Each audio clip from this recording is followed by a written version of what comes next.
I talked about this yesterday.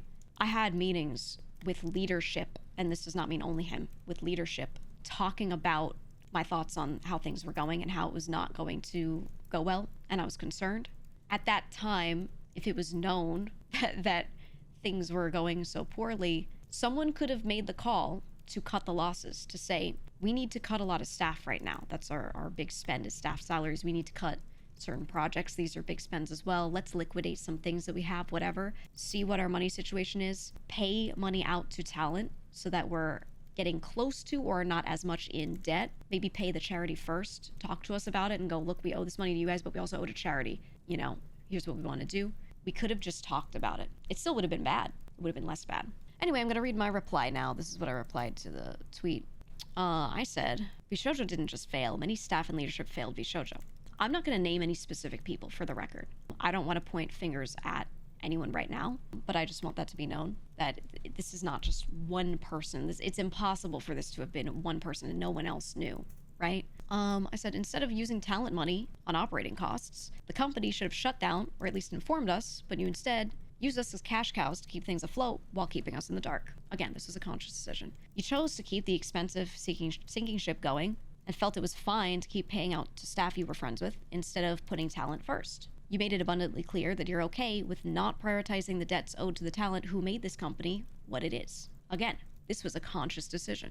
While saying you will take full responsibility is the correct thing to do, I also think there are many others in the company without the same positive intent as conveyed in this message. In every leadership or staff call I had, you sat back and didn't say much while you had other staff members that were clearly the ones doing the actual work be the ones to speak. Again, I sat in meetings with people, or some of them weren't just me, were other members as well, hearing other people talk about a lot of these things. Maybe not to the extent that we know now, obviously. A lot of this is newer information, some of the recent stuff, but knowing that there were issues, bringing up concerns, there were other people answering our questions. There were other people who were sitting there talking to us about our concerns, so they knew what our concerns were. We did not only talk to him. There was one meeting where we did just talk straight to him, and I spoke to my own manager and some other people in the company very clearly about all the things that were told to him in that meeting. So more information from my end was shared. And then I said, we know which leadership worked on our contracts. He did not sit there and write them, for the record.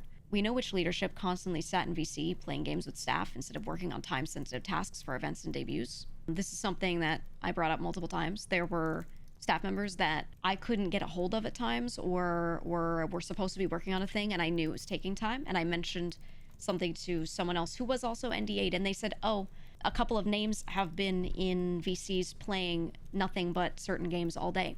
And I said, can you show me proof? And they would check in throughout the day and send regular screenshots going, yep, still in VC, yep, still screen sharing this game. Do I think people should be allowed to play games? Sometimes, absolutely, but when people are waiting on some shit, come on. When you're getting paid as a full-time employee, we're owed money. Funds are getting paid for you to sit there and do that. I brought this up and said, this is happening. You have full-time employees doing this. And this is without me knowing that the company was so in debt. I was just bringing it up because I was like, yo, you got workers doing this. And one of my complaints at the time was just, I don't feel like I get this many full-time employees worth of support for all of us. And I'm noticing this as well. This is a problem. It was me pointing that out. This wasn't even about the money at the time, you know? And I was aware of this, and I made people aware of this many, many, many months ago. We know which staff consistently leaked information about talent. Yeah, several of us had our trust breached so many times. A lot of my projects were getting talked about at events because I would have a friend message me and go, oh my God, I was at this event and I heard about this thing. That's so cool. And I would go, what do you mean you heard about that thing? This is only something that I discussed in my Discord and with my own staff. And they'd be like, yeah, I saw a picture of like this merch item you got coming up. And I'm like, what the fuck are you talking about? And then they would tell me certain staff members' names, or sometimes it would just say a staff member showed me this thing, told me about that thing, which is terrible. There were times that some people did things physically and didn't want it to be known, that they were like going to this one dinner or something like that. That was talked about to random people that shouldn't have known. Stuff like that. Just completely breaching privacy to a horrific degree. Again, we're VTubers, right? We don't talk about this stuff. We trust our company to protect this stuff. There was one person who I know doesn't show themselves anywhere, but went to a dinner, and I heard a staff member say to a bunch of people who are not NDA'd, who are not part of this, who shouldn't have known, oh yeah, I saw so-and-so here. Why? I brought this up again. I want this to be known. I brought these things up when they happened, typically. I don't know who even heard about it. I don't know how far up the chain this was known. I'm pretty sure they knew, though. I brought this up, and I remember when I first joined, one person who was leaking a lot of proprietary information was taken care of, and I was glad about that, but others were not. And I wasn't even, the thing is, some of these people I liked, like on a personal level, I liked. I didn't even want them to like have anything crazy done. I was just like, can you talk to them and make sure this doesn't happen? And nothing changed. I just kept hearing this stuff all the time.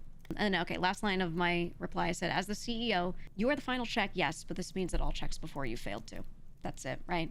And again, I wouldn't say that all staff are bad or anything like that. There are plenty of people who could not have done anything about some of this stuff, who wouldn't have known about some of this stuff, right? But there's more than one person complicit. I just didn't like that this statement made it look like it was one, right? And the thing is, there will be some situations where I won't be able to point fingers because I at this time do not know exactly who did what thing, exactly who said what thing, but I do know what happened and a lot of results of this. And I mean, at the end of the day, I feel like there were times where I learned more about VShojo from un-NDA'd acquaintances of mine than I did from staff themselves, because they would just like blab to everyone at times, straight up. That's another problem. You know how many people told me things and I was like, hey, you shouldn't tell me that, you're under NDA, and they would go, actually, I'm not. Do you know how many people I learned were working with us on different projects, on different things, and didn't have NDAs?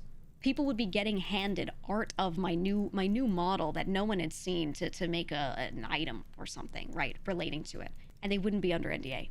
And I didn't know that. And I found out at some point, and I said, hey, this is sloppy as fuck. You need to hand NDAs to these people. So is it secretive if it was all sources of income that were being withheld, or more the merchant sponsors part of it? I don't know everyone's situation. For me, the only money they had was merch money coming in would go to them first and then get paid out to me because it was part of their system. And any sponsors that they got for me would get paid out to them. It would get, you know, that invoice would get paid, and then they would give me my cut or hold it for me and I'd have them pay an expense out of it or something like that. That was the intent. But in my entire time there, they only got me like 4 sponsorships. It was what, G Fuel, the Nikkei event. I did a Nickelodeon All-Stars Brawl thing.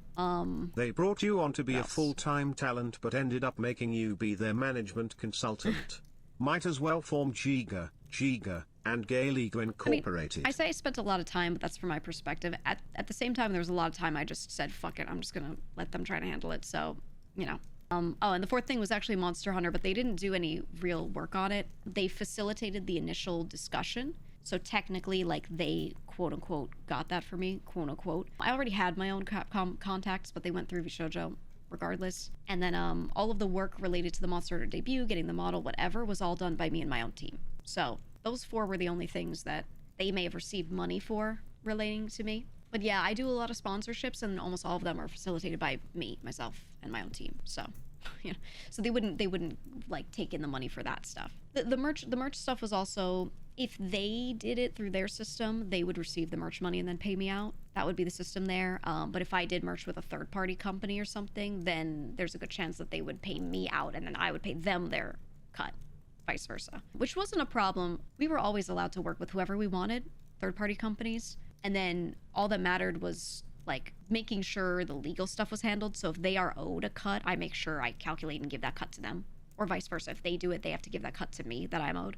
But it didn't really matter to them who I worked with, whether or not it was like on their shop or anything like that. Even with your own sponsorships. As someone who has had to deal with awful leaders in business, hearing your analysis and description has been validating and a breath of air. Thank you. We're all sending love and support. I mean, like I said, a lot of this stuff is not insanely surprising to me. I think it's more surprising to others that have just been content creators the whole time. For me, this was a lot of stuff that I've in some ways seen before. Obviously to a terrible degree, like the charity thing, I've not seen that happen in front of me to this degree. I've only seen that in like little scraps, you know, so that's crazy to me. But yeah, a lot of the startup issues and stuff, like I've seen in tech and all of that for a long time. So again, that's why I went into it with a contract, like I said, that I felt comfortable signing, because I saw a lot of red flags before joining, and I was like, if I can get this to this point, then I will still be okay with joining, because there are still good reasons for me to be there, and it's mostly the people, it's my friends. For me, it was more so the desire to be in a group. I like doing group stuff. I'm social, and being in a group that already had a lot of my friends in it, made sense. I do have a lot of friends that are not in that group or weren't in that group as well. And, you know, I just like doing group-related shit. That's what my goal was. I wanted to do that. It didn't matter if it was part of a certain corpo or not or anything. It was just like, well, those are a lot of my close friends and they want me with them. What can I do to make sure that I can be with them? That was really it for me. Everything else I could already do myself or I already had myself, you know? So I wasn't concerned about that stuff, genuinely. Can we buy Oscars from Senpai Squad? I love Oscar. He's actually, he's reached out and said like, hey, anything I did with you guys, I did because I wanted to. So if you still want to do stuff, let me know. And I was like, absolutely, yes. Love Oscar. Yeah, Oscar the GOAT. He was not a V-Shoujo employee. I know some people would see him carrying around the monitor. He had the whole setup and it would have like the pink background and things like that. But he was not like an employee or anything like that. He was just with Senpai Squad. He's the guy that owned the Henya car and he was very involved with that stuff and he just wanted to help us out. So we love Oscar. So that's something like we can keep Oscar, you know, we can keep him. Yeah. How close were you with the Nova girls? Did you plan to collab with them now that you're indies? I was one of the ones that did try very hard, especially to make them feel included. I did like a YouTube video with them, had it translated. It's on my channel. I did recently collab with Nagi and Ama. We played Apex last week. So yeah, and I've been keeping in contact with them and I always intended to. So yeah, for sure.